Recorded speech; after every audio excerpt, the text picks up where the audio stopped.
ఆంపన్న కచ్చి మామిడికాయలతోటి కుక్కర్లో 4-5 విజిల్ తీసుకున్న తర్వాత దాంట్లో వచ్చే గుజ్జుని మిక్సీ పట్టించి అందులో తగినంత ఉప్పు, తగినంత చక్కెర వేసి బాగా మిక్స్ చేసిన తర్వాత అందులో జీలకర్ర పొడి, చాట్ మసాలా, కొద్దిగా మిరియాల పొడి, కొద్దిగా ఇలాచీ పొడి ఇదంతా వేసేసి కలిపి ఒక బాటిల్లో స్టోర్ చేసి పెట్టుకోవాలి.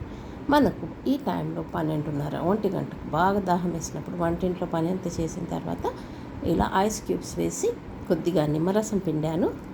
ఇలా నిమ్మరసం పిండిన తర్వాత మనము షుగర్ కరెక్ట్ ఉందో చూసుకున్న తర్వాత కావాలంటే షుగర్ యాడ్ చేసేసుకొని మనము చల్లగా ఠండా కూల్ ఇలాంటి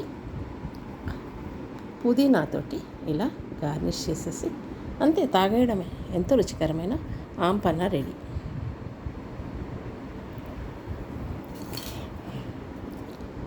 స్ట్రాలు ఇక్కడ ఇదండి, ఇలా స్ట్రా పెట్టేసుకోవాలి అంతే, ఫినిష్డ్. ఇది నాకు మా కోడల కోసం నేను చేశాను. ఇద్దరం కలిసి వంటింట్లో పని చేస్తాం కదా, సో మా ఇద్దరి కోసం చేసిన చక్కటి ఎంతో రుచికరమైన ఆంపన్న అండి. చూసారా? సో టేస్ట్ చేద్దాం ఎలా ఉందో ఒక్కసారి. టేస్ట్ కూడా చేయాలి కదా, తప్పదు కదా.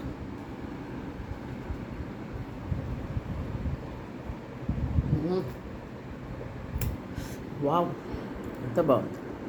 మీరు కూడా ఇంట్లోనే ఇలాంటి జ్యూసెస్ చేసుకొని తాగండి, హైడ్రేట్గా ఉండండి. అంతేకాకుండా బయట పెప్సీ, కోకోకోలా, మాజా అన్నీ వేస్ట్. ఓకేనా? Take care, bye.